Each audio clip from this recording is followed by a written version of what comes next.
Walter and Evelyn Hale, an elegant, wealthy black couple whose generosity shaped Atlanta's heart, were the kind of people everyone admired, their lives built on faith, education, and community. But in the city's shadows, the Mafia saw them differently, obstacles standing in the way of power. To Enzo Moretti's men, the Hales looked soft, too old, too gentle to fight back. Their abduction was ruthless, their murder a statement carved in blood to remind the city who truly ruled its streets.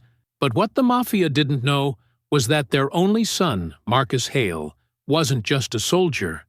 He was a former Delta Force commander. And when they took his parents, they declared war on the wrong man. Before we go any further, comment where in the world you are watching from, and make sure to subscribe, because tomorrow's story is one you don't want to miss.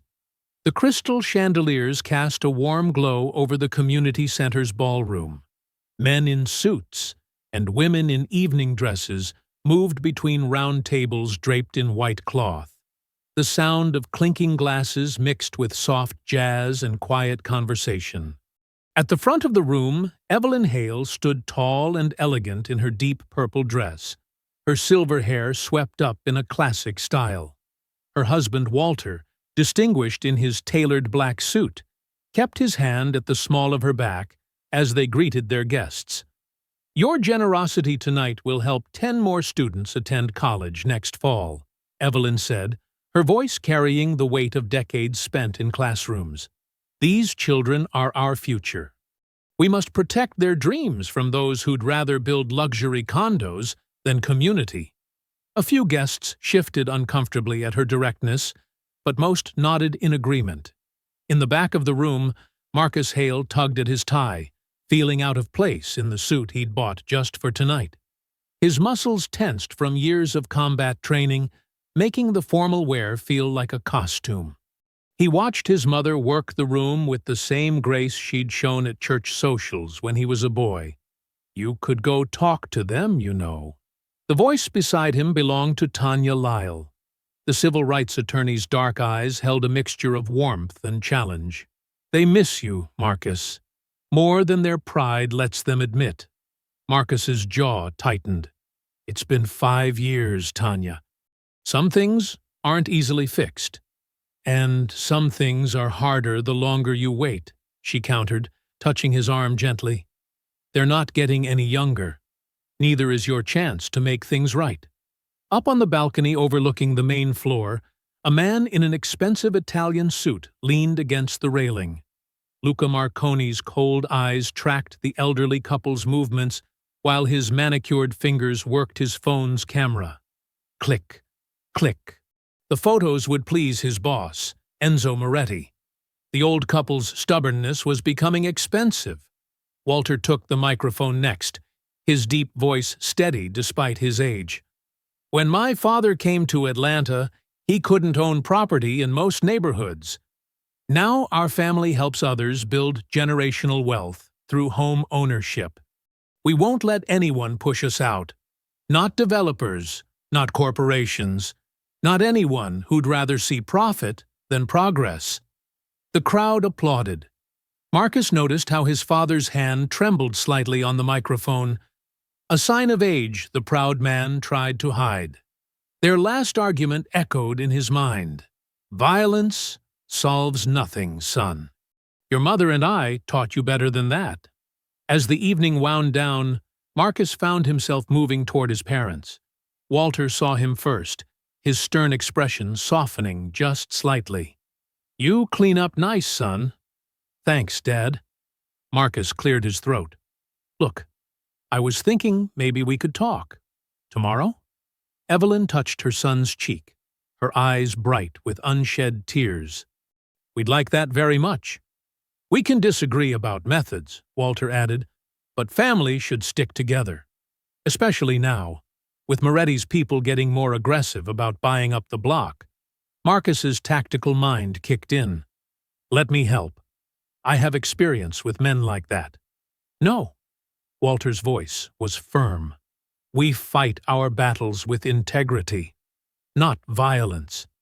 That's how we've always done it." That's how we'll continue. Outside, the spring night had turned cool. Marcus walked his parents to their car, his training making him scan the street automatically. The silver Mercedes started smoothly, and Evelyn rolled down her window. "Tomorrow, then? For dinner?" "I'll be there," Marcus promised, forcing a smile. "Drive safe." Across the street, a black SUV sat in the shadows, engine idling. Inside, Luca Marconi lit a cigarette, the flame briefly illuminating his sharp features. Smoke curled from his lips as he watched the Mercedes pull away. "Tomorrow won't come for them," he muttered, flicking ash onto the leather seat. The city hummed around them. Traffic on nearby streets, music from bars, the distant wail of a siren. Marcus stood on the sidewalk until his parents' taillights disappeared around the corner. For a moment, he felt a chill that had nothing to do with the evening air. Then he turned and walked to his own car, unaware that the black SUV was now pulling away from the curb, following the same path his parents had taken. The community center's lights dimmed behind him as staff began cleaning up after the gala. The jazz band packed their instruments. Tanya gathered her papers, thinking about Marcus and his parents, hoping they'd find their way back to each other. In the parking lot, the last few guests called their good nights, their voices carrying on the gentle spring breeze. Atlanta settled into its nighttime rhythm, streetlights casting pools of yellow light on empty sidewalks. The Mercedes carrying Walter and Evelyn Hale made its way through familiar streets toward home, while somewhere in the darkness a black SUV kept pace, waiting for the right moment. The next morning dawned crisp and clear over Atlanta. Sunlight streamed through the Hales' kitchen windows, catching on the crystal fruit bowl Evelyn had received for their 40th anniversary.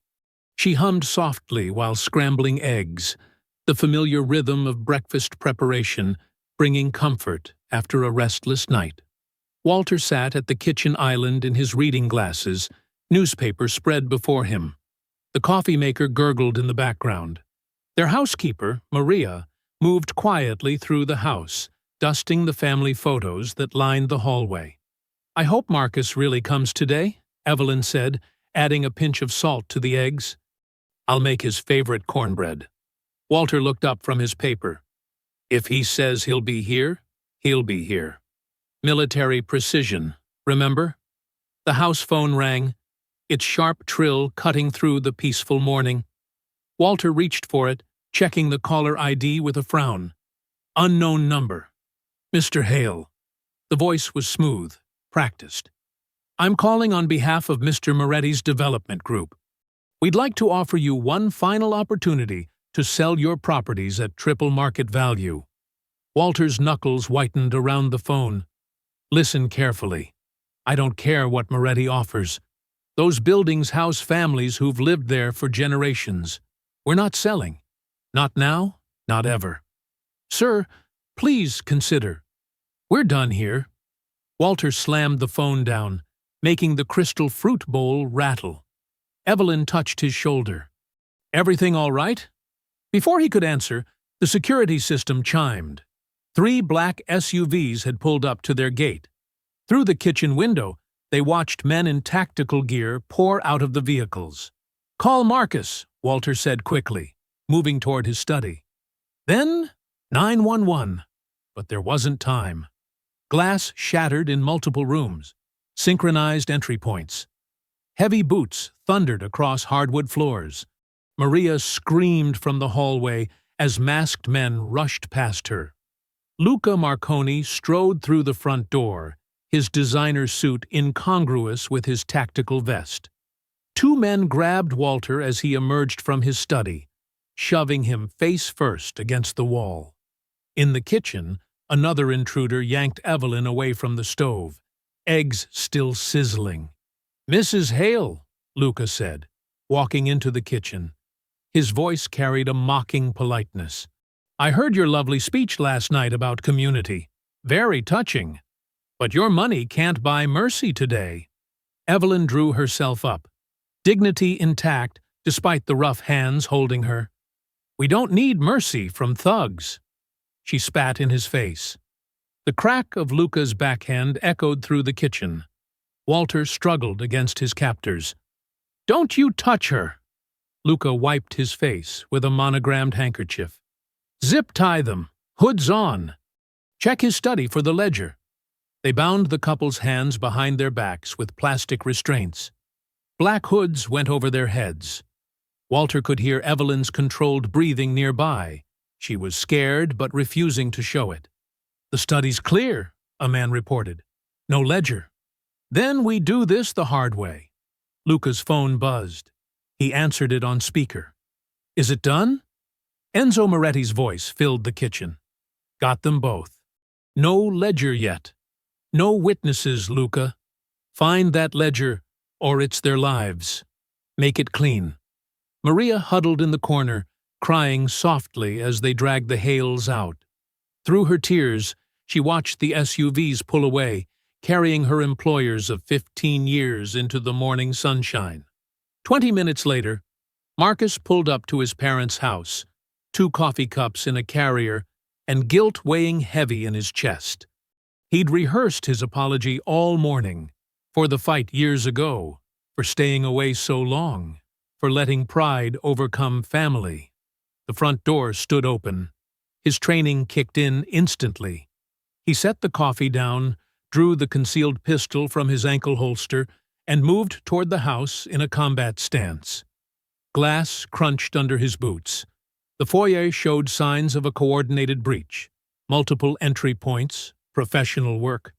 Mom? Dad? His voice carried through the house as he cleared rooms methodically. The kitchen was a mess. Eggs burned black in the pan, a chair overturned, his father's reading glasses broken on the floor. He found Maria in the living room, still shaking. Mr. Marcus!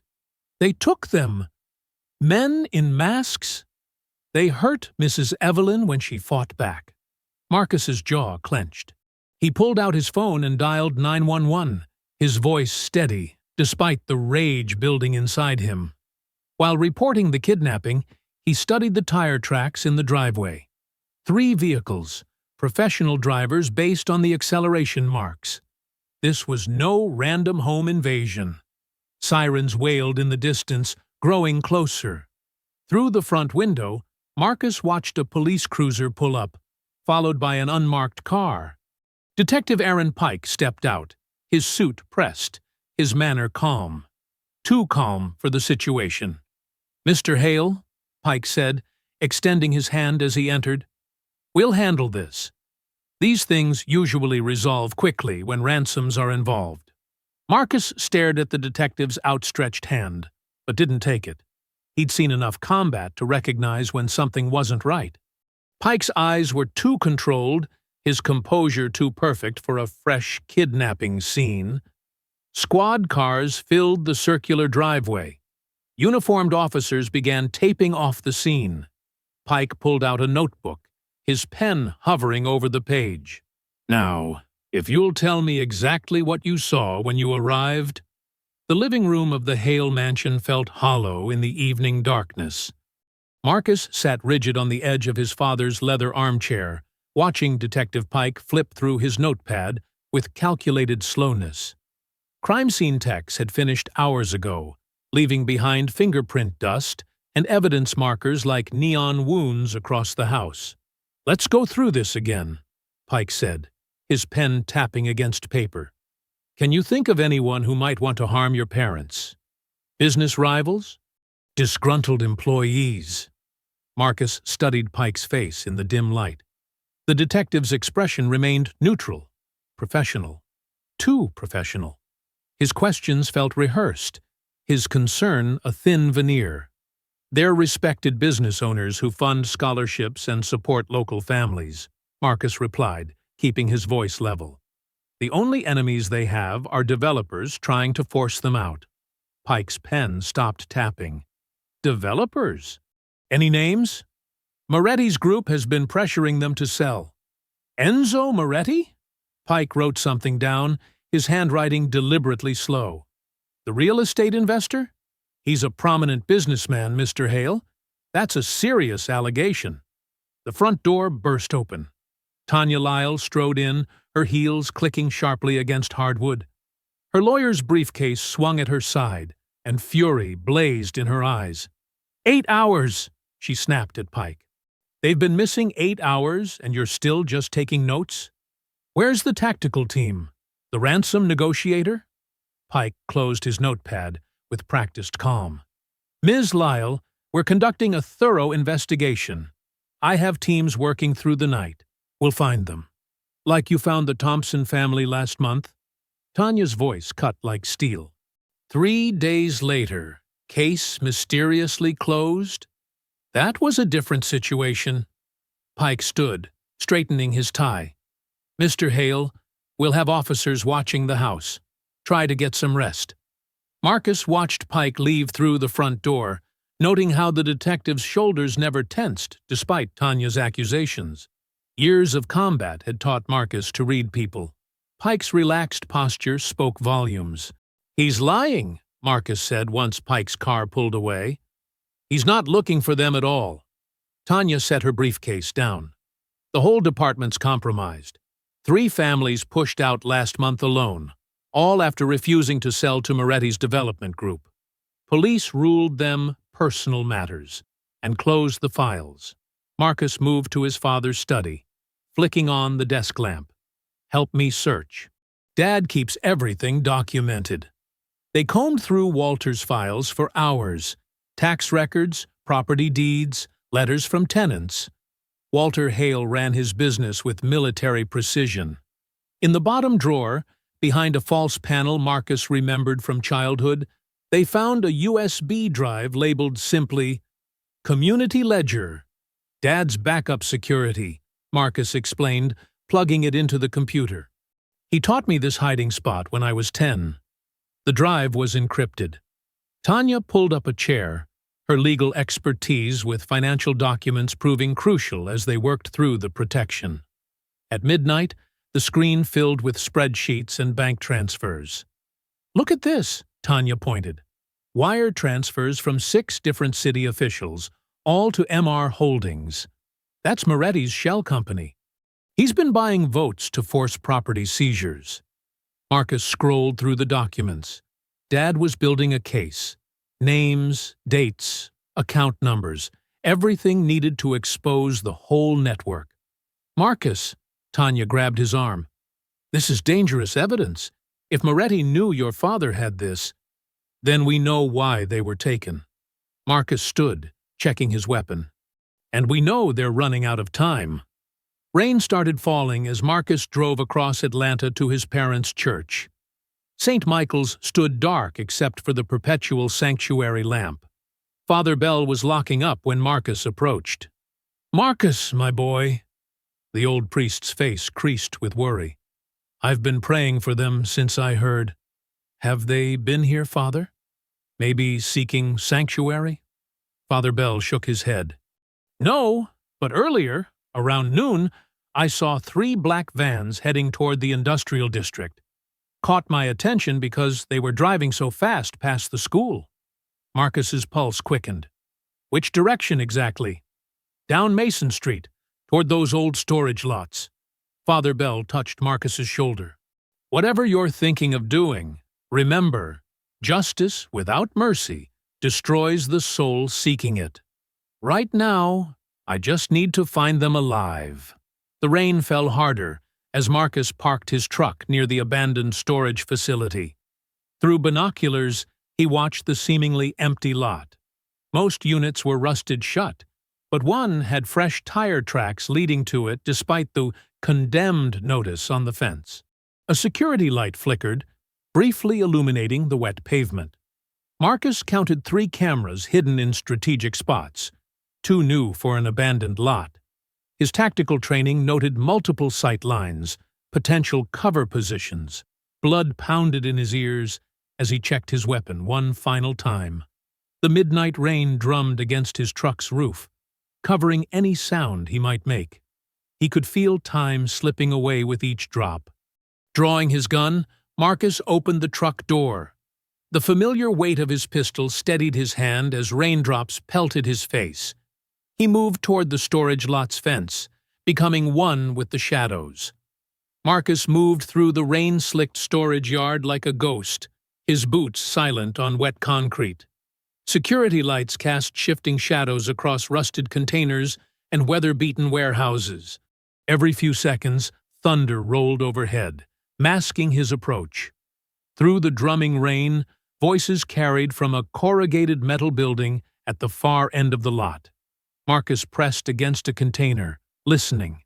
Harsh words echoed inside, punctuated by the sound of something heavy being dragged.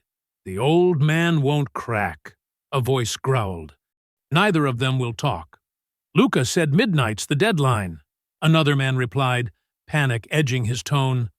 "We gotta finish it." Marcus's jaw tightened. He checked his watch, 11:47 p.m. Drawing his gun, he moved forward, using the shadows between security lights as cover. A guard stood smoking beneath an overhang, shoulders hunched against the rain. Marcus approached from behind, one hand reaching out. The guard never saw him coming. In seconds, the man was unconscious, zip-tied, and hidden behind a dumpster. Marcus took his radio and security card. 2 more guards patrolled the perimeter. Marcus tracked their movements, timing their routes. When thunder crashed again, he struck. The first guard went down with a precise chokehold. The second turned at the sound, but Marcus was already there, driving his elbow into the man's temple. The warehouse loomed ahead, its metal walls gleaming with rain. Through a gap in the doors, fluorescent light spilled onto wet pavement. Marcus crouched low, peering inside. His heart stopped. His parents knelt on the concrete floor, hands bound behind their backs. Walter's face was bruised, but his eyes burned with defiance. Evelyn sat straight-backed despite her bonds, dignity unbroken. Luca paced before them, a pistol dangling from his hand. "Last chance," Luca snarled, grabbing Walter's collar. "Where's the ledger? Where are the documents?" Walter looked up at him. "My father built this neighborhood when no bank would loan to black businesses. You think I'd let thugs like you destroy that legacy?" Luca backhanded him. "Your legacy?" He laughed. "Your legacy dies tonight. Our names will mean something when yours are forgotten." Evelyn's voice rang out, clear and strong despite her fear. Marcus moved. But before he could reach the door, Luca spun toward Walter, rage twisting his face. The gunshot cracked like lightning. Walter slumped forward. Evelyn screamed. Marcus burst through the door, gun raised. Luca turned, shoving Evelyn roughly to the floor. Her eyes found Marcus's face. "Marcus," she whispered. The second shot echoed off metal walls. Luca was already running, disappearing through a rear exit as Marcus fired. His bullet caught Luca's shoulder, drawing blood, but didn't stop him. A radio crackled nearby, abandoned by one of the guards. Enzo's smooth voice filled the warehouse. "Clean it up. Make sure no one traces it." The rain drummed on the roof as Marcus knelt beside his parents. Blood spread across the concrete, mixing with puddles from his wet clothes. With trembling hands, he untied their bonds, gathering them close. Walter's body was already growing cold. Evelyn's hand, still warm, fell limply from Marcus's grip. Her wedding ring caught the harsh fluorescent light, the same ring she'd worn for 40 years, through every hardship and triumph. "I'm sorry," Marcus whispered, his voice breaking. "I'm so sorry I wasn't here sooner, that I stayed away so long." Thunder rolled outside, drowning out his words. He held them, rocking slightly, remembering Sunday dinners and bedtime stories, stern lectures and proud smiles.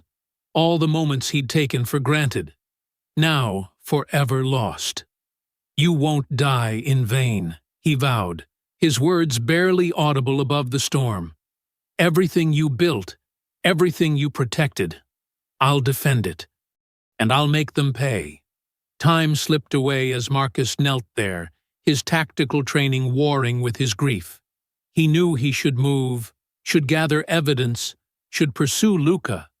But leaving meant accepting they were gone, meant facing a world without their strength and wisdom. Finally, distant sirens pierced the rainfall. Marcus gently laid his parents down, arranging them with care. He wiped the blood from Evelyn's face, straightened Walter's collar one last time. The sirens grew closer. Marcus stood, rain from his clothes pooling around his feet. Dawn's first gray light filtered through the warehouse windows, painting everything in pale shadows. He looked down at his hands, red with his parents' blood. The rain streaming from the roof slowly washed them clean, drop by drop. Metal doors creaked in the wind. Emergency lights flashed on wet pavement outside. Marcus took one last look at his parents, their faces peaceful despite everything. Then he melted into the shadows as police cars pulled into the storage yard, their sirens splitting the dawn. Morning sunlight streamed through grimy diner windows, casting long shadows across the cracked vinyl booth where Marcus sat. His coffee had gone cold, untouched. Across from him, Tanya Lyle leaned forward, her legal pad covered in rapid notes as Marcus finished describing the warehouse scene. "My God, Marcus!" Tanya's voice was barely above a whisper. "We need to take this to the FBI. Agent Reeves in the Atlanta field office. She's been building a case against organized crime. She's clean." Marcus shook his head, his expression hard. "They killed my parents in a police-controlled storage facility, Tanya. The cops were nowhere near that lot until after it was over. Someone made sure of that." "You can't handle this alone," she pressed. "This is bigger than revenge. Your parents had evidence of this." Marcus slid a tablet across the table. The decrypted files from Walter's USB drive filled the screen. Spreadsheets, property transfers, shell company records. Moretti's been buying up properties through dummy corporations, laundering money through construction projects. The ledger proves it. Dad was tracking everything. Tanya scrolled through the documents, her eyes widening. These signatures. Half the zoning board is implicated. Building inspectors, precinct captains. She looked up sharply. "Marcus, this is why they killed them. This could bring down Moretti's entire operation." "And everyone he's bought," Marcus added, "including cops we don't know about yet." A waitress approached.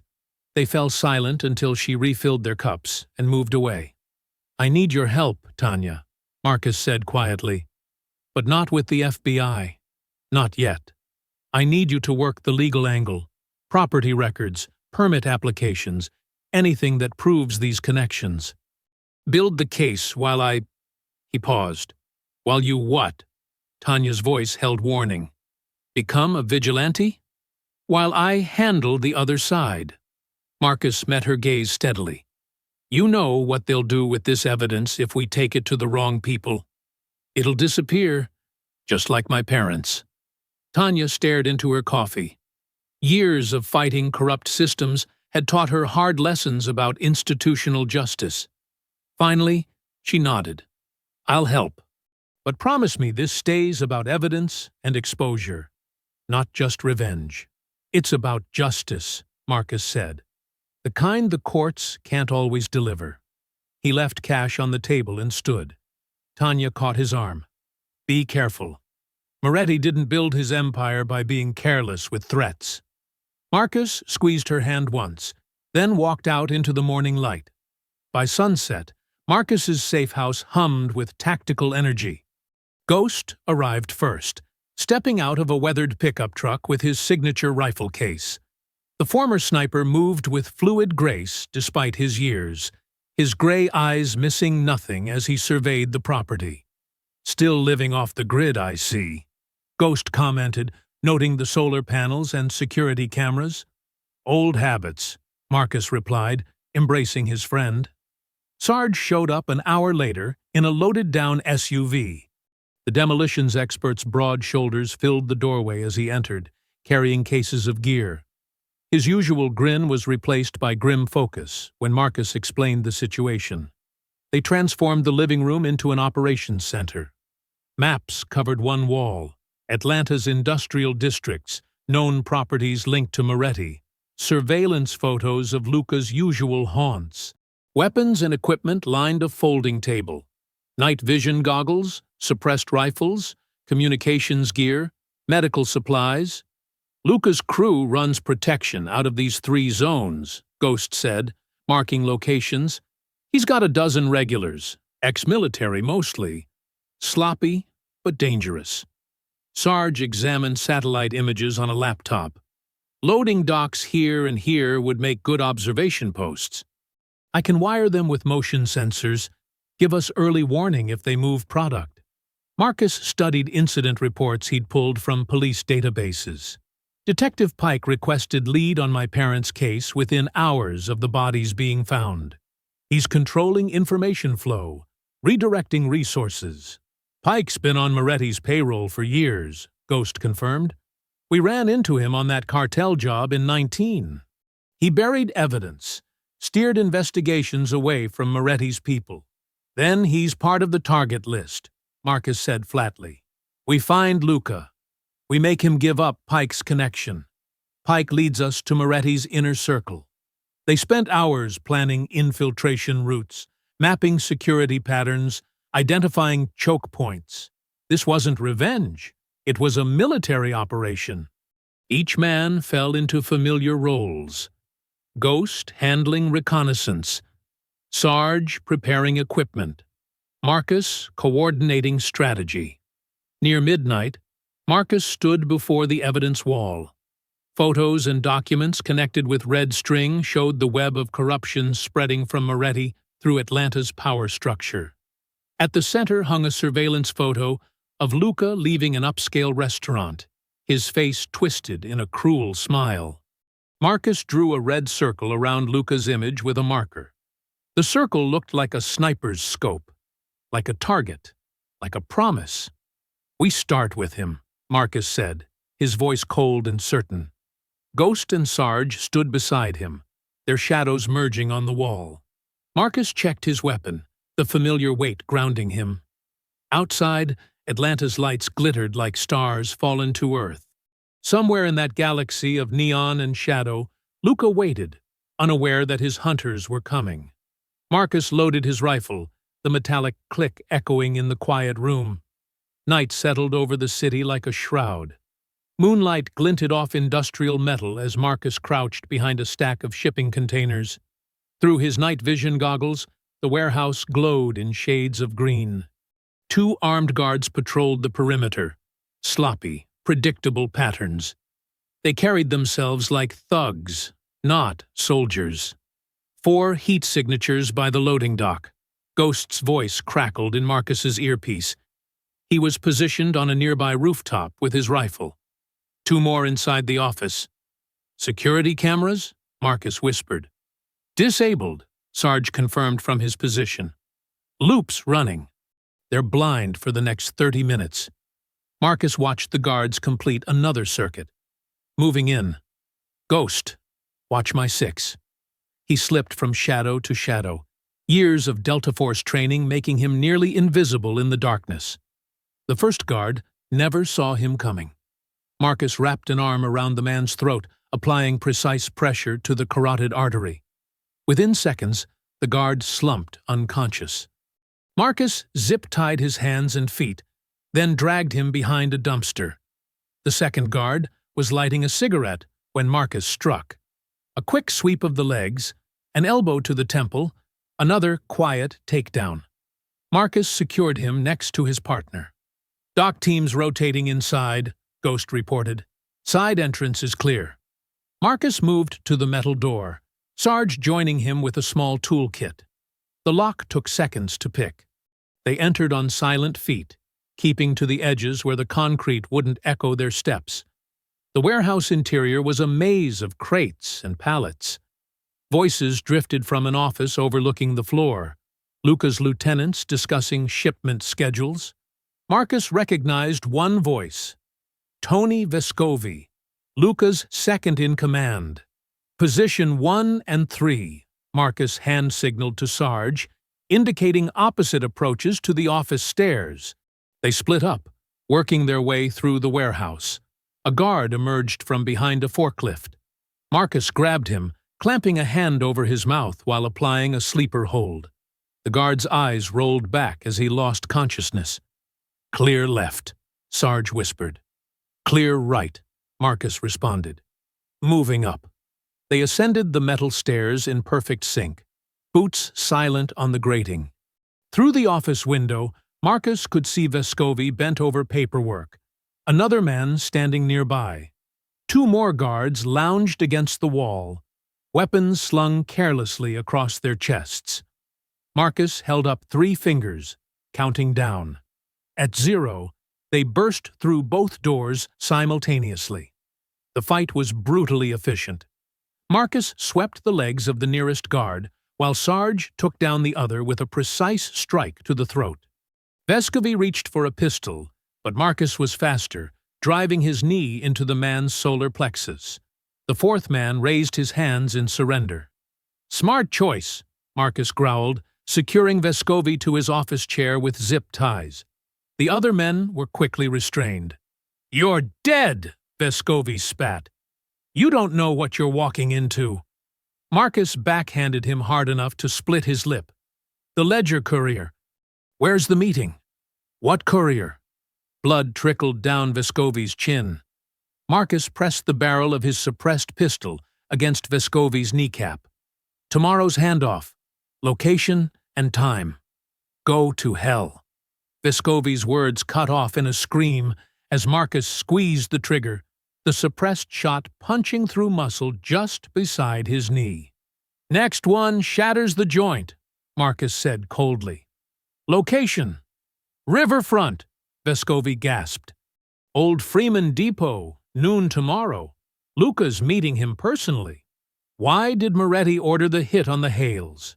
The old man's charity work, Vescovi panted through the pain. He was buying properties we'd marked for development, turning them into community centers. Started asking questions about where our construction money came from. The ledger proved it was laundering. Names, dates, shell companies. Moretti couldn't let that surface. Marcus leaned in close, his voice deadly quiet. "My mother. Did she suffer?" Fear flickered in Vescovi's eyes. It was quick. Luca wanted to drag it out but had orders to finish clean. Sarge placed a laptop on the desk, webcam light blinking. "Recordings live. Repeat everything you just told me," Marcus ordered. "All of it." 10 minutes later, they had a full confession recorded. Marcus encrypted the file and sent it to Tanya's secure server. Ammunition for building the legal case. "Please," Vescovi begged as they prepared to leave. "Moretti will kill me for talking. Should have thought of that before helping murder innocent people." Marcus zip-tied him more securely to the chair, making sure the restraints would hold for hours. "Someone will find you eventually." "Incoming vehicles," Ghost's urgent voice came through the radio. Multiple headlights on the access road, too organized to be random. Marcus moved to the window. A line of black SUVs was approaching the warehouse, their headlights cutting through the darkness. "Time to move," he ordered. "Ghost, cover our exit." "Sarge, prep the diversion." They headed for the back stairs, leaving Vescovi and his men bound and gagged in the office above. Whatever was coming, they needed to be gone before those vehicles arrived. Through the warehouse's rear exit, Marcus and his team emerged into the loading yard. Floodlights suddenly blazed to life, bathing the area in harsh white light. The familiar whoop of police sirens filled the air, as unmarked cars boxed them in from 3 sides. Detective Pike stepped out of the lead vehicle, his service weapon held with casual confidence. His face showed no tension, just a practiced calm that made Marcus's skin crawl. "Marcus Hale," Pike called out, his voice carrying across the yard. You're under arrest for obstruction of justice and homicide. Put down your weapons." Marcus's jaw tightened. The pieces clicked into place.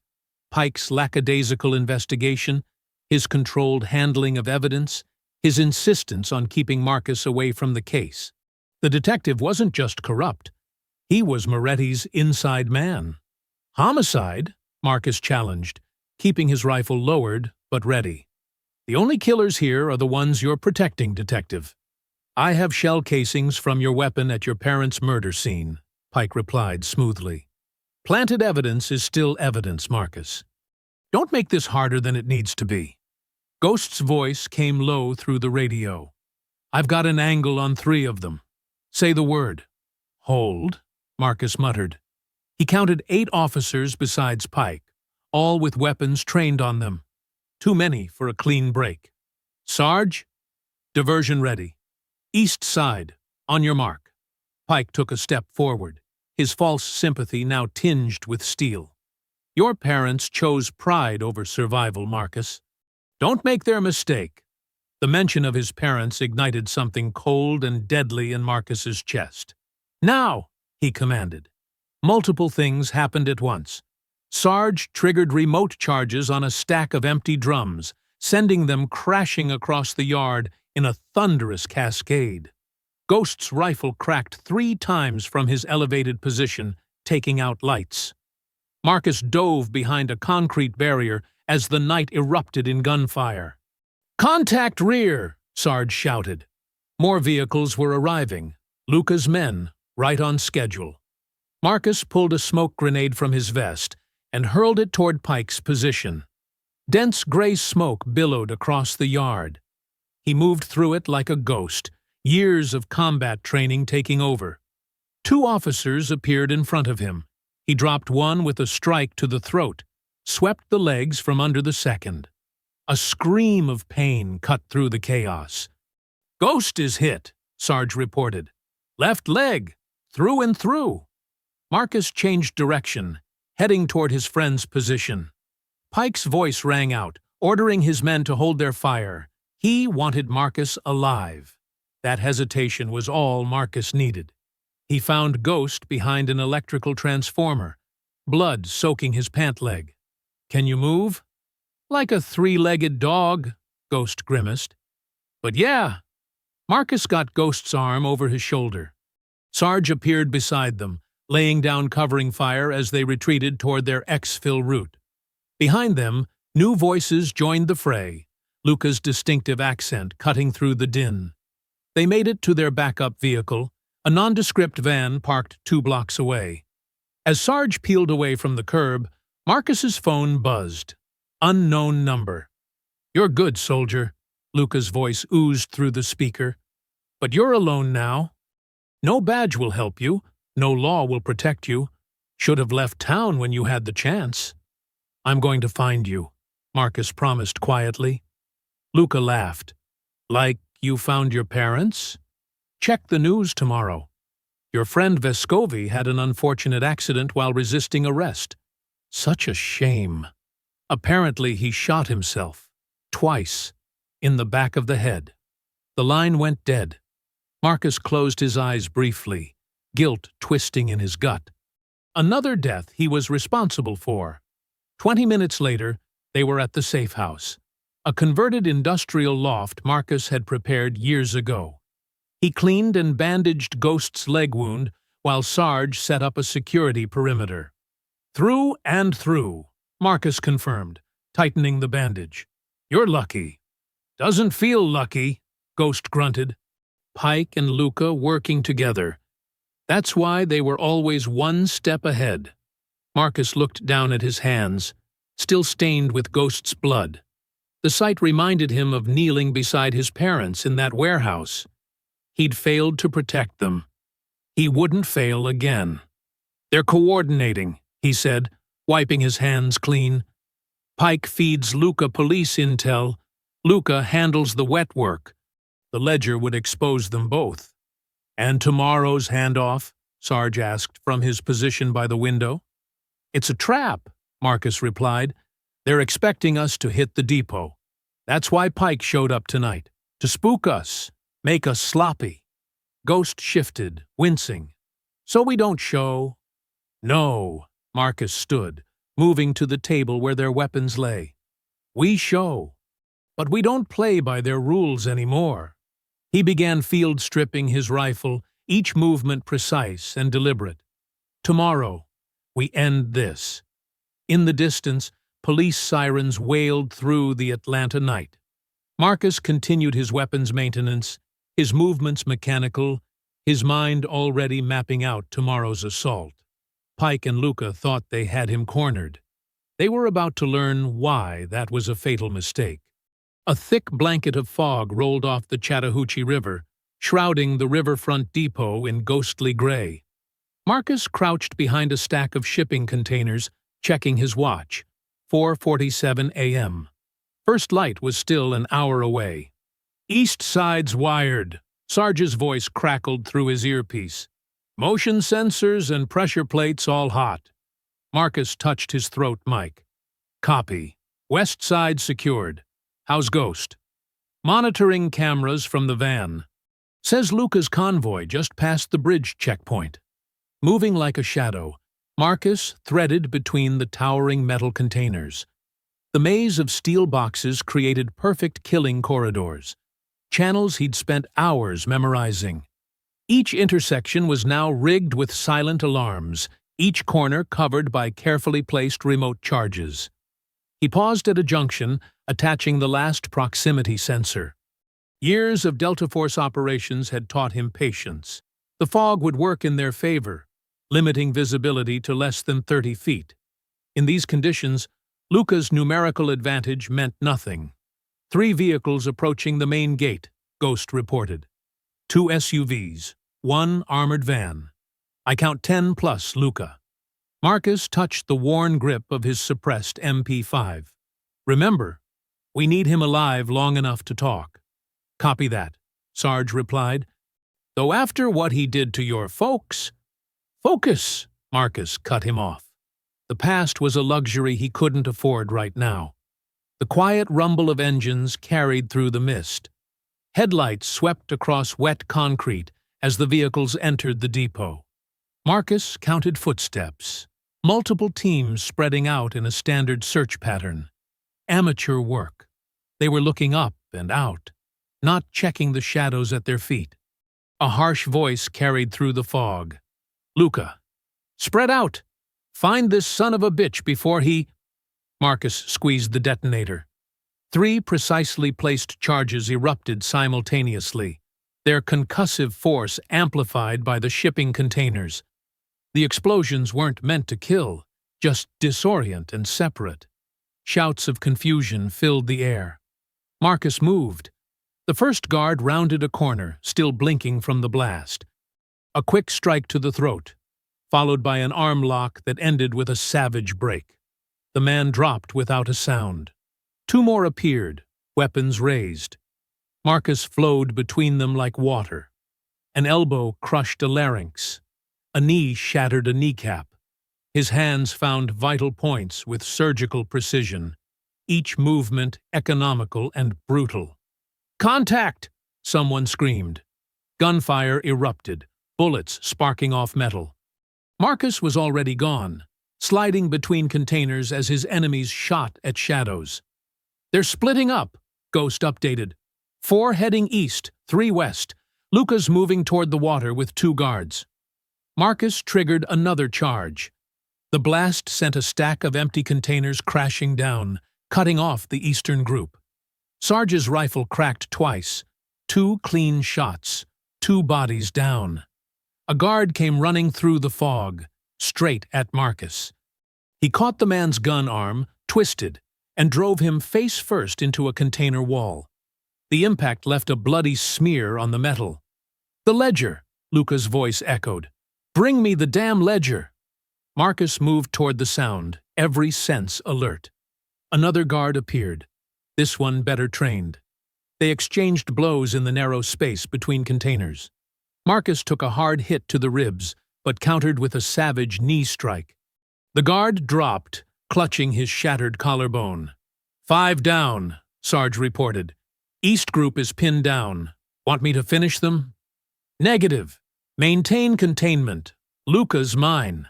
The fog was starting to thin as Marcus approached the waterfront. Luca's remaining guards were getting desperate, firing wildly at any movement. A burst of gunfire forced Marcus into cover. He drew his knife and waited. Footsteps approached. Rushed. Clumsy. The guard never saw the blade that opened his femoral artery. "Boss, we need to go!" The last guard's panicked voice carried clearly. "This guy's not human!" "Shut up," Luca snarled. "He's one man. One!" Marcus's throw sent the guard's body tumbling past Luca, throat crushed by a precisely aimed steel rod. Luca spun, firing his pistol, but Marcus was already moving. He slapped the gun aside and drove his knee into Luca's solar plexus. They crashed together onto the wet pier boards. Luca fought like a cornered animal, all desperate strength and fury. He landed a solid punch to Marcus's jaw, then tried to gouge his eyes. Marcus answered with methodical violence, short, brutal strikes that slowly dismantled Luca's defenses. A headbutt broke Luca's nose. An elbow dislocated his shoulder. Each blow was measured, each injury calculated to cause maximum pain with minimal risk of death. Finally, Marcus pinned him against a mooring post at the pier's edge. Dawn was breaking over the river, burning away the last wisps of fog. Below them, dark water lapped at the pilings. Luca spat blood and smiled, his teeth crimson. "You think killing me will end it?" he sneered, even as Marcus's grip tightened around his throat. The flash grenade hit the pier with a metallic ping. Marcus's combat instincts kicked in. He turned away, but not fast enough. The world exploded into searing white. His ears rang as Luca's boot caught him in the chest, sending him staggering. "Not so perfect now, soldier," Luca taunted. Marcus blinked furiously, trying to clear his vision. Shapes blurred and doubled. He barely deflected Luca's wild knife slash, feeling the blade nick his forearm. Blood trickled down his sleeve. Luca pressed his advantage, launching a flurry of strikes. Marcus gave ground, relying on muscle memory and sound to defend himself. A punch grazed his jaw. Another knife thrust came dangerously close to his throat. "Your mother died crying," Luca spat. "Begging like a—" Marcus's vision snapped back just enough. He caught Luca's knife hand and twisted savagely. Bones crunched. The blade clattered onto the pier. Luca howled and headbutted Marcus, splitting his eyebrow. They crashed into a stack of heavy chains. Marcus grabbed a length and swung it like a whip. Luca ducked, but the chain wrapped around a pipe behind him. Marcus yanked, tearing the pipe loose in a spray of rust and scale. Luca snatched up the pipe and swung it baseball style at Marcus's head. Marcus rolled under the strike. The pipe smashed into a crate, sending splinters flying. Coming up inside Luca's guard, Marcus drove his elbow into the enforcer's already broken nose. Blood sprayed. Luca stumbled back, cursing in Italian. He spat a tooth onto the wet boards. His eyes were wild now, the look of a man who realized he might not walk away. "Your father died first," Luca sneered, circling. "We made her watch. Enzo wanted it that way." Marcus's vision went red. He charged, but Luca was ready. They grappled at the pier's edge, trading savage blows. Marcus took a knee to the ribs. He answered with a palm strike that crushed Luca's windpipe. Gasping, Luca swung the pipe again. Marcus caught it and twisted, using Luca's momentum to slam him face first into a steel support beam. The impact left a crimson smear. Before Luca could recover, Marcus kicked his legs out from under him. They crashed through a rusted grate covering a loading platform. Metal screamed as they fell. Marcus landed on top, driving his knee into Luca's chest. The enforcer's breath left him in a whoosh. "The ledger," Marcus growled, pinning Luca's arms with his knees. "Where is it?" Luca tried to buck him off, but Marcus slammed his head against the platform. "Talk!" "Go to hell!" Luca spat blood. "Enzo will kill me anyway." Marcus pressed his forearm across Luca's throat. "Death's coming either way. Quick or slow. Your choice." The pressure increased. Luca's eyes bulged. Finally, he tapped Marcus's arm frantically. Marcus eased up just enough to let him speak. "Enzo," Luca wheezed. "He ordered it personally. Your mother. She had proof of everything. Property theft, bribes, murders. The ledger would have exposed his whole operation. Where is it now?" "Split up, different locations. Insurance." Luca coughed wetly. "Enzo keeps the main copy in his office safe. The combination, it's in my phone." Marcus pulled out his phone. "You're going to record every word you just said. Names, dates, locations, all of it." Luca's laugh was bitter. "Then you'll hand me to the cops? I'm dead either way." "No. You'll face justice. Real justice." Marcus pressed the record button. "Start talking." Luca's confession poured out. Dates, names, accounts. How Enzo had ordered the Hales killed. How Detective Pike had covered it up. The whole corrupt system laid bare in a broken man's words. When it was done, Marcus zip-tied Luca's hands. "Tanya will make sure." "Freeze! Police!" Detective Pike's voice cut through the dawn like a knife. He stood at the pier's edge, pistol aimed steadily at Marcus. 2 uniformed officers flanked him, weapons drawn. "Back away from him, Marcus," Pike ordered. "This ends now." Marcus raised his hands slowly. "It's over, Pike. We have his confession." "No." Pike's smile was cold. "What we have is a vigilante who murdered Luca Marconi in a revenge killing. Isn't that right, officers?" The uniformed cops nodded mechanically. Pike's men. The detective's gun shifted slightly. The shot cracked across the water. Luca's body jerked once and went still, a red hole in his temple. Before Marcus could move, Pike fired again, the bullet whining past his ear. "Officer down!" Pike shouted into his radio. "Suspect is armed and dangerous. Shots fired!" Marcus dove as more bullets chewed up the platform. He rolled behind a container, mind racing. Pike had played him perfectly. Now he'd be wanted for Luca's murder. "All units converge," Pike's voice carried clearly. "Suspect heading south along the river. Shoot to kill. He's cop killer now." Marcus sprinted through the maze of containers, sirens wailing in the distance. He reached his truck just as the first patrol cars screamed into the depot. Tires squealed as he accelerated away, blood dripping from his various wounds. Red and blue lights filled his rearview mirror. Marcus weaved through pre-dawn traffic, the confession recording burning a hole in his pocket. He had to survive. Had to get the truth to Tanya. The sirens grew closer. Marcus spotted a storm drain tunnel ahead. He killed his lights and turned sharply, tires skidding on wet concrete. The truck disappeared into the darkness. Inside the drain, water dripped steadily. Marcus slumped against the wheel, chest heaving. Blood trickled down his face. "Mom, Dad," he whispered into the darkness. "I'm sorry." Above, sirens dopplered past as the first rays of dawn painted the eastern sky. The morning light crept through dusty windows, painting stark shadows across Marcus's safe house floor. He sat slumped in a metal folding chair, pressing a blood-soaked cloth against his eyebrow. His muscles ached from the fight at the pier. The burner TV in the corner droned with breaking news. Suspected in the murder of organized crime figure Luca Marconi. Police consider Marcus Hale armed and extremely dangerous. A soft knock at the door made him tense. 3 quick taps, then 2 slow. Tanya's signal.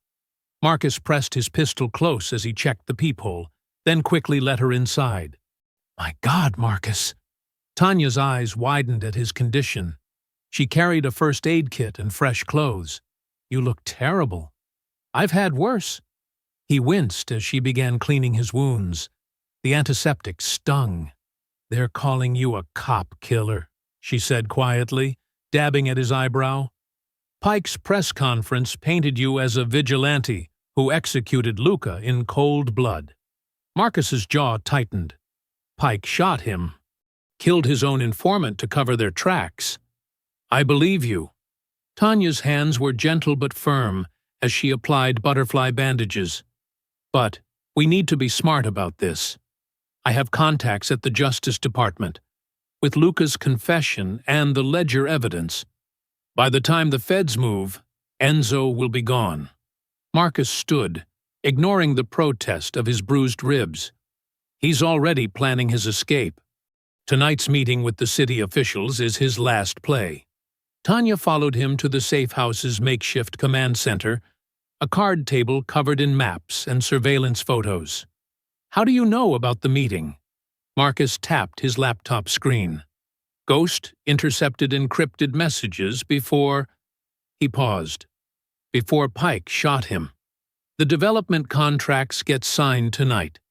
Once that's done, Enzo liquidates everything and disappears. Then let me expose him first." Tanya pulled out her phone, showing him email drafts. "I have 3 reporters ready to break the story.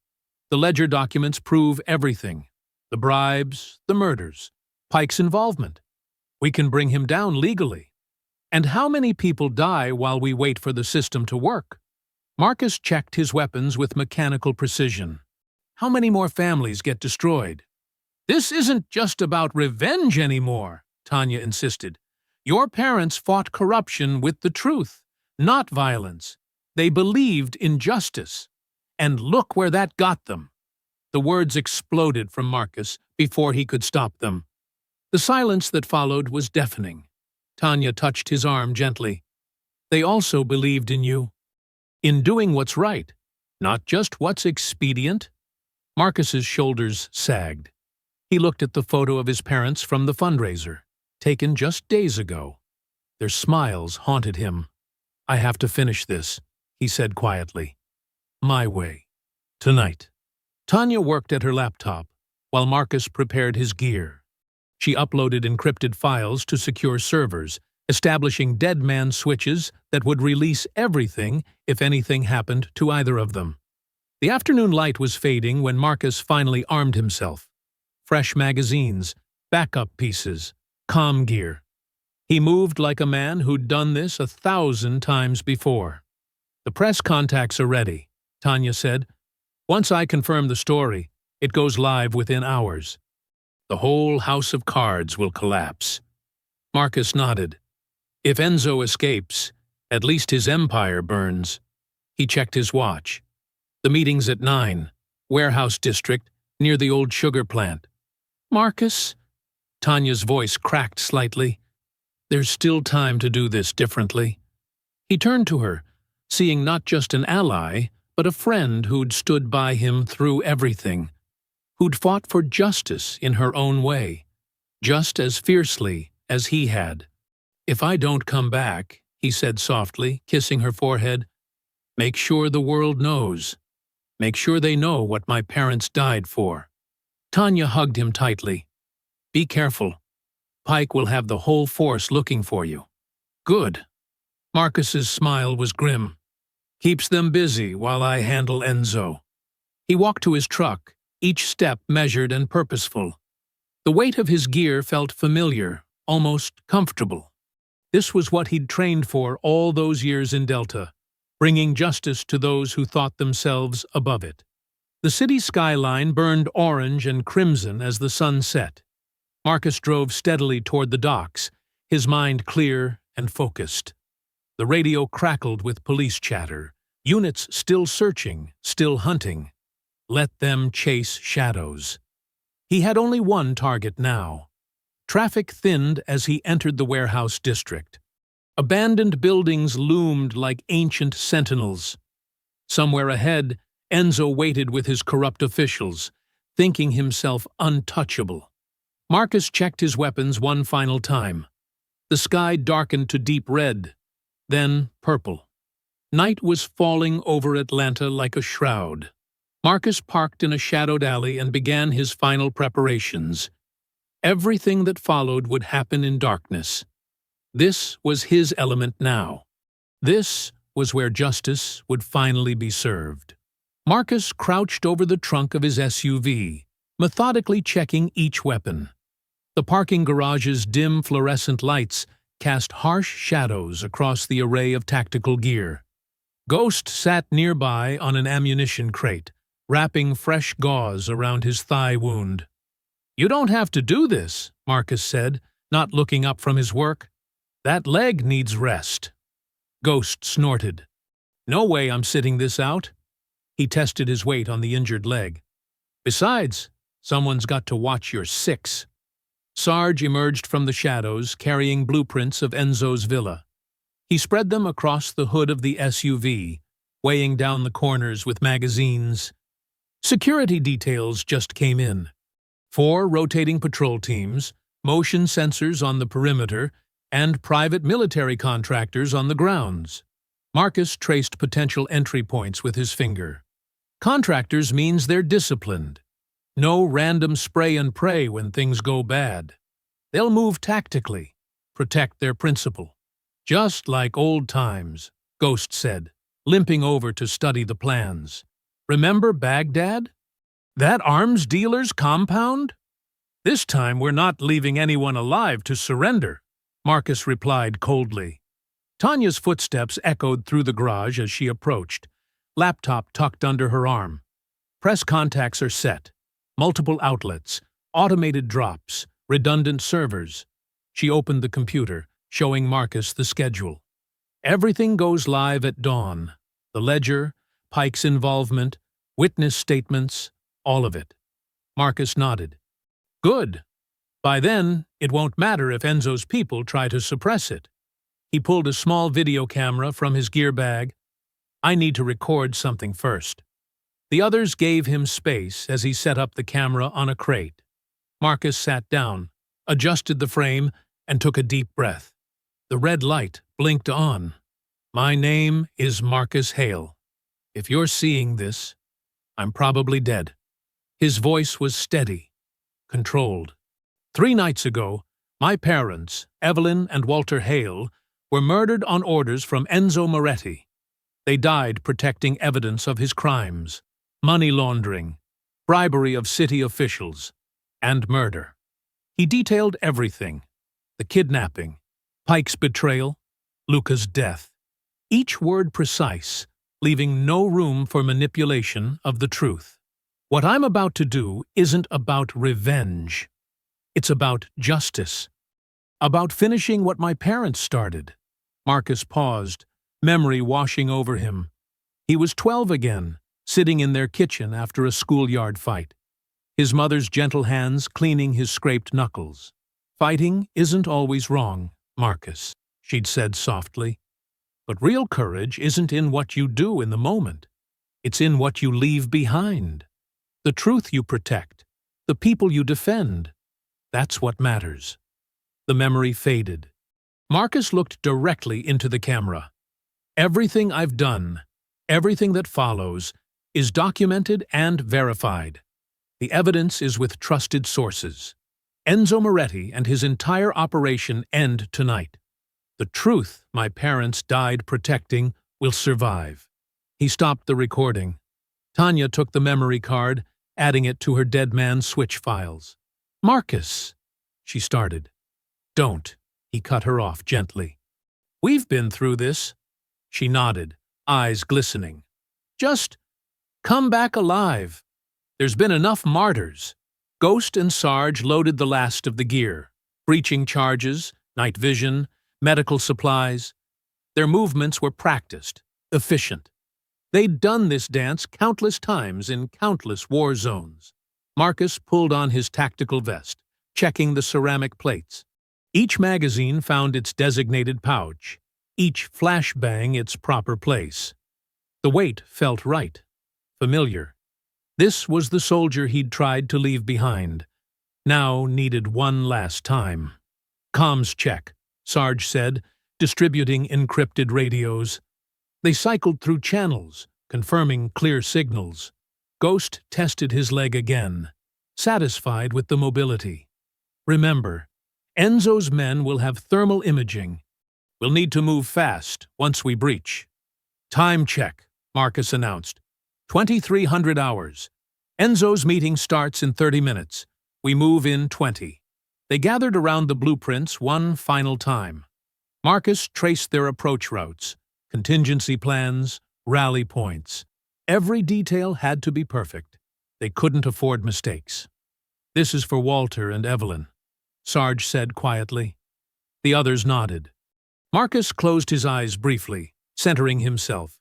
When he opened them, his gaze was steel. "Mount up." They climbed into two armored SUVs, Ghost and Sarge in one, Marcus alone in the lead vehicle. The engines rumbled to life, echoing off concrete walls. Tanya stood in the garage entrance, silhouetted by streetlights. She raised her hand in farewell as they pulled out into the night. The city streets were nearly empty, making it easy to maintain distance between vehicles. Marcus drove mechanically, muscle memory guiding him while his mind ran through scenarios, angles of attack, potential complications. Traffic cameras caught brief glimpses of the SUVs moving through intersections. By morning, those images would be part of the evidence package. One way or another, everything would be exposed. They turned onto the access road leading to Enzo's private compound. Dense trees lined both sides, their branches casting shifting patterns in the moonlight. Ahead, security lights marked their target, like a beacon. Marcus checked his watch. 7 minutes until they'd breached the perimeter. In his mirrors, he saw Ghost and Sarge's headlights, steady and unwavering. The weight of his weapon pressed against his side, cold and certain. Moonlight glinted off gun barrels and tactical gear as they made their final preparations. The night seemed to hold its breath, waiting. The convoy killed their headlights half a mile from Enzo's estate. Marcus guided his SUV using night vision, the green-tinted world ahead showing armed guards patrolling the perimeter fence. He keyed his radio. "Execute," Ghost's voice crackled back. "Copy." Hitting the power. "Now!" The estate's lights died in sections, security systems failing as their backup generators mysteriously malfunctioned. Through his scope, Marcus watched confusion spread among the guards. They raised their weapons, scanning the darkness. "Moving to Point Alpha," Marcus whispered.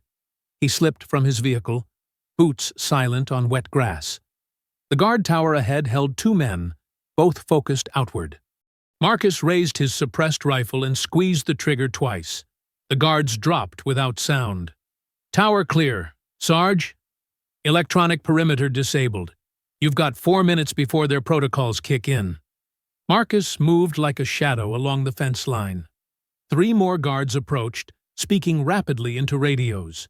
He waited until they clustered together, then fired. Precise shots, no wasted rounds. They crumpled mid-stride. Ghost's voice came urgent across comms. "Vehicle approaching the main gate. Looks like Pike's car." "Let him through," Marcus ordered. "We want him inside for this." The gate opened automatically, Sarge's handiwork with the security system. Pike's sedan rolled through, the detective unaware he was being watched through multiple scopes. Marcus reached the eastern wall. Beginning breach. Ghost, sweep west. "Sarge, maintain overwatch." He planted shaped charges at structural weak points. The small explosions were barely louder than handclaps, but they opened clean holes in the perimeter wall. Marcus slipped through, weapon raised. The garden beyond held more guards, private military contractors in tactical gear. They moved with professional discipline, securing sectors. Marcus counted 8, all with thermal imaging. "Taking out thermals," Ghost radioed.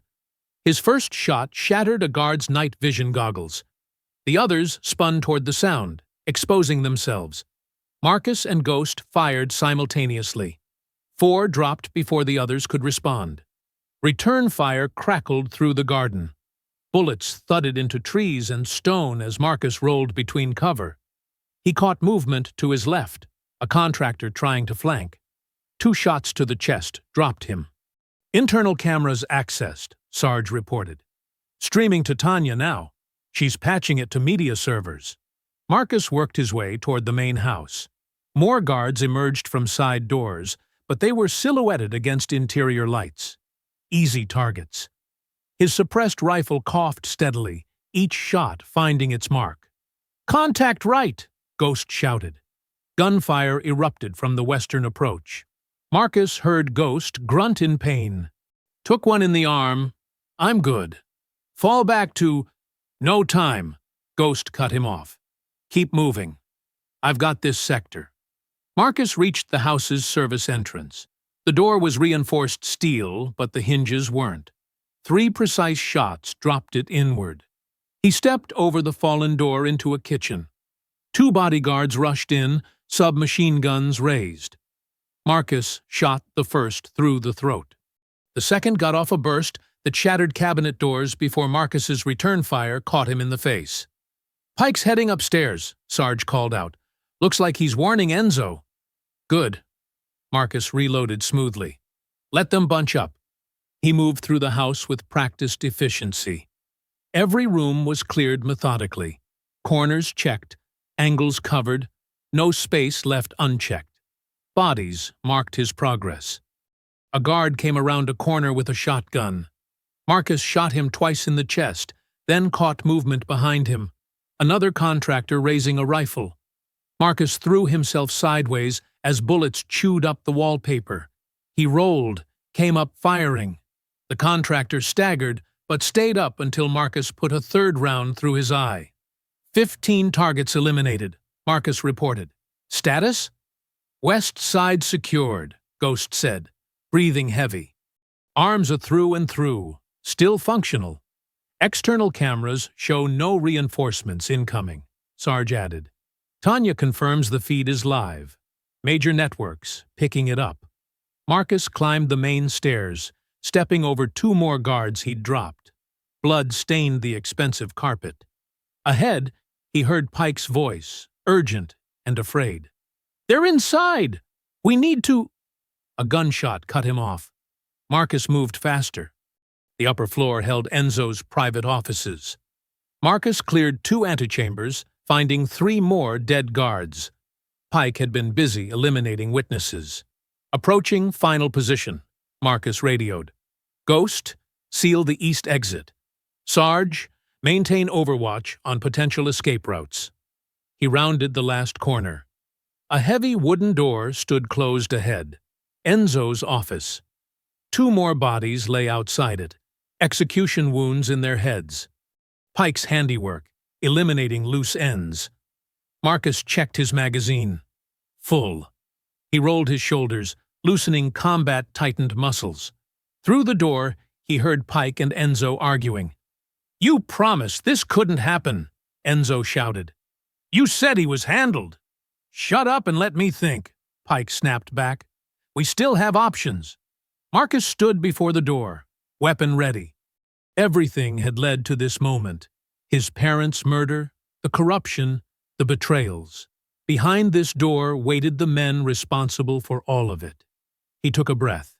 This ends now. Marcus kicked through the door with explosive force, wood splintering around the reinforced hinges. The heavy panel crashed inward as he rolled through the opening, weapons sweeping the room. Rich mahogany paneling lined the walls, city lights twinkling through floor-to-ceiling windows behind an enormous desk.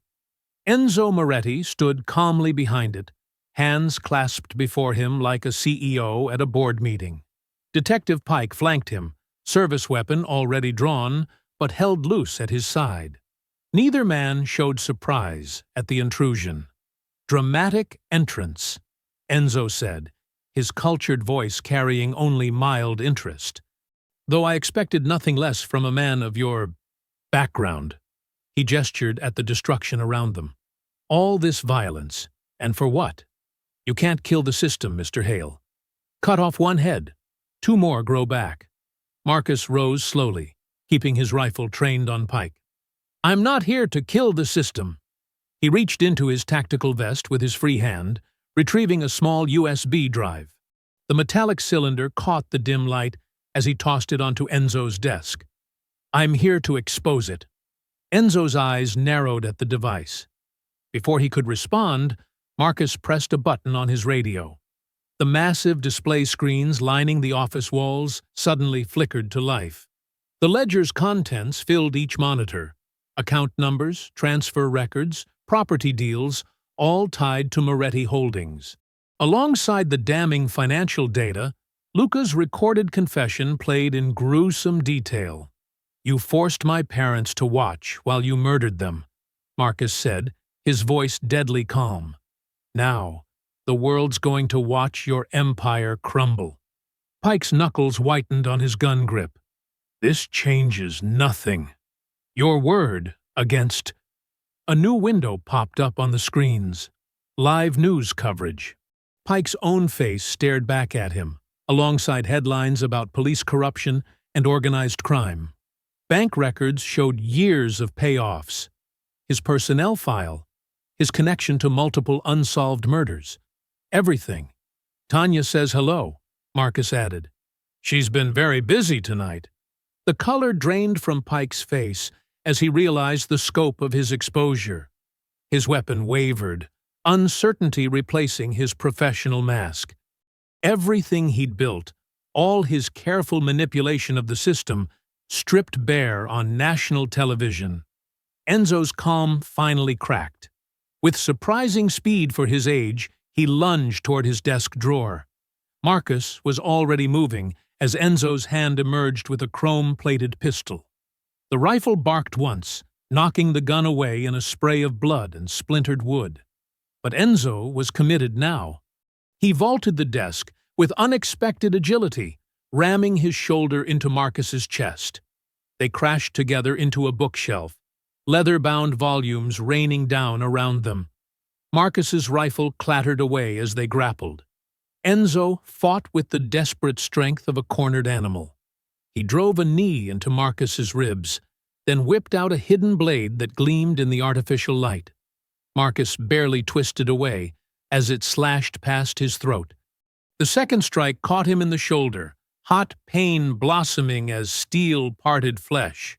Pike stood frozen, gun half raised, unable to get a clear shot as the 2 men struggled.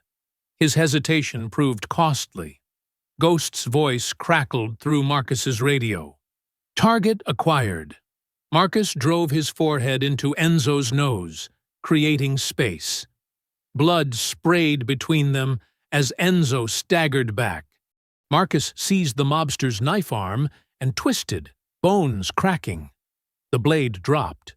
Before Enzo could recover, Marcus unleashed a savage combination: knee to solar plexus, elbow to temple, then a powerful throw that sent Enzo crashing through his precious glass coffee table.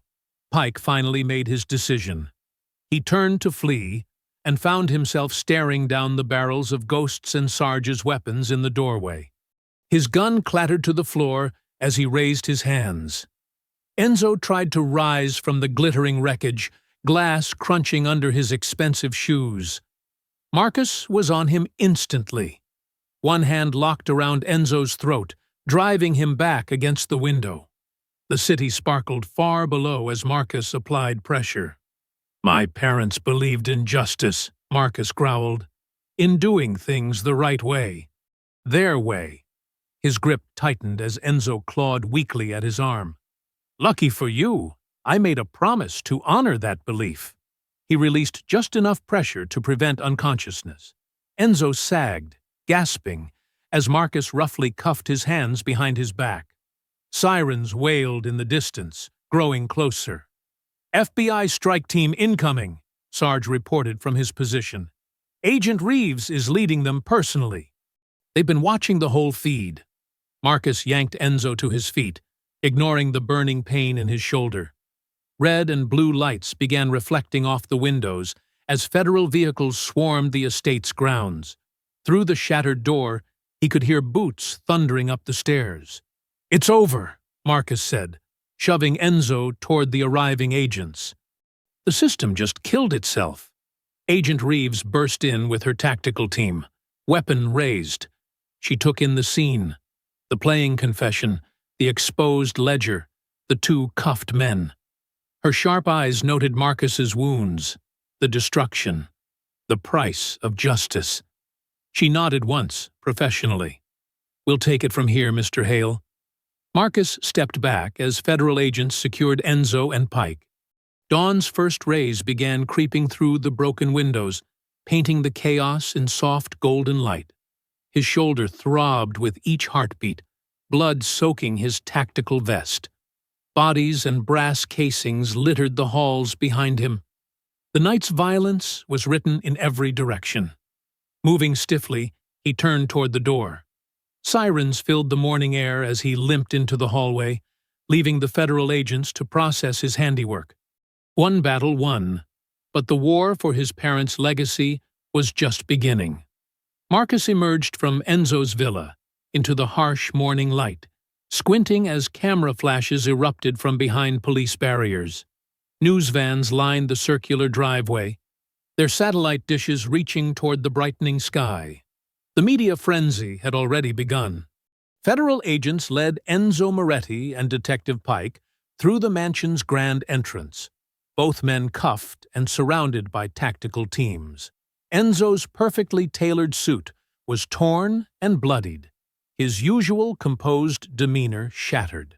Pike kept his head down, shame written in every step as his fellow officers watched their former colleagues disgrace.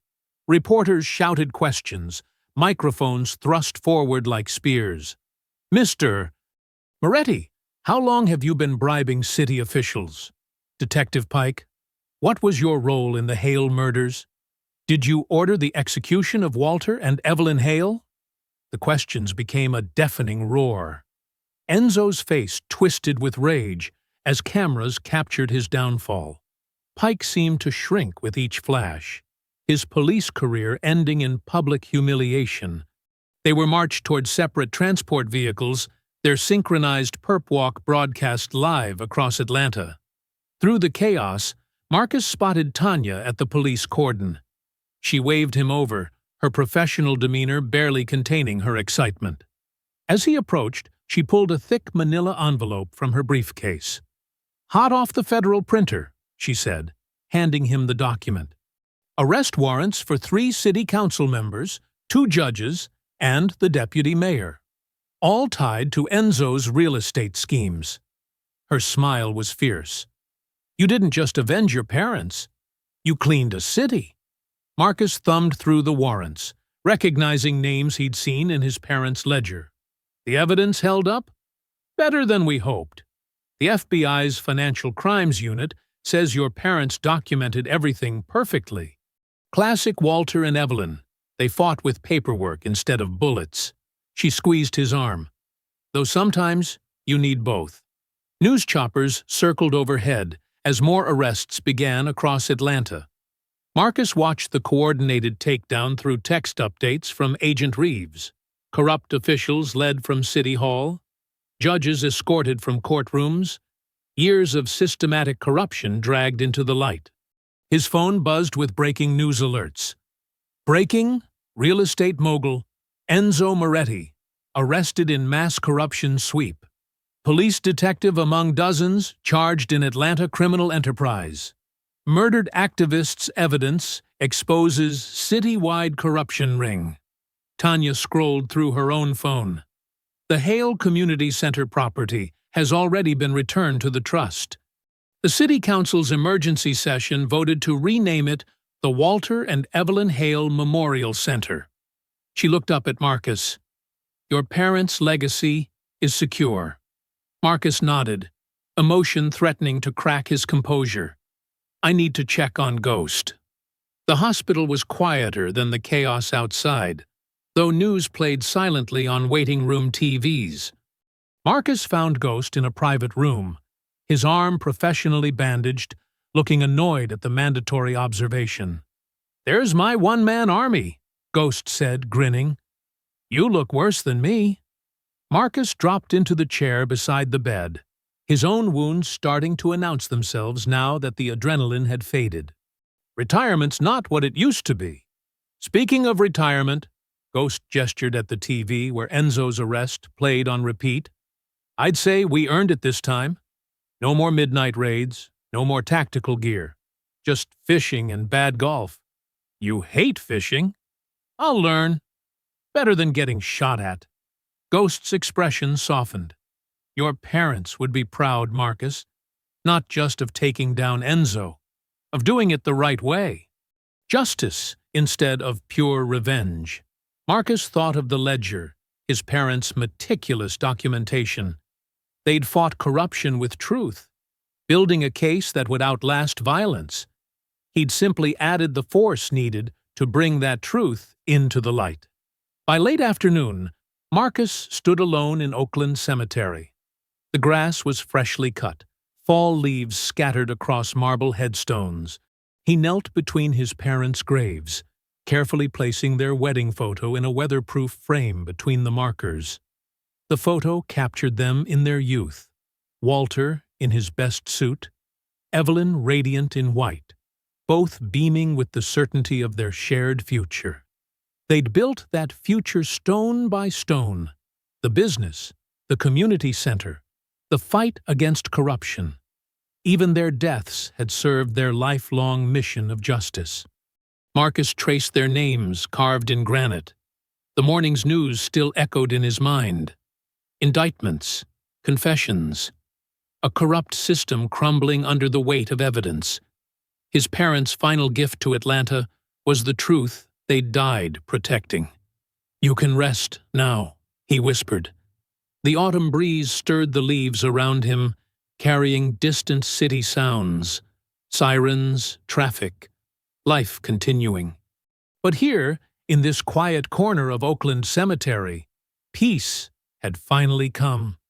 His parents' killers would face justice, their work would continue, and their names would mean something to future generations.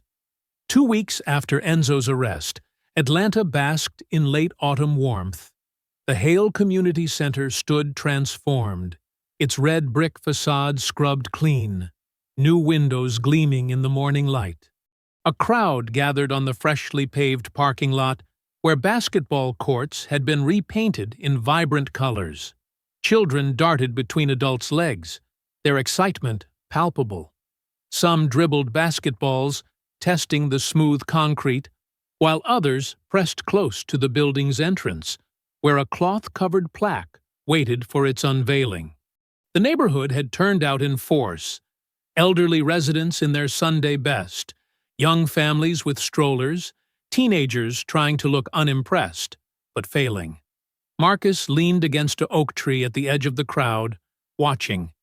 He wore civilian clothes now, pressed khakis and a blue button-down that Tanya had insisted on.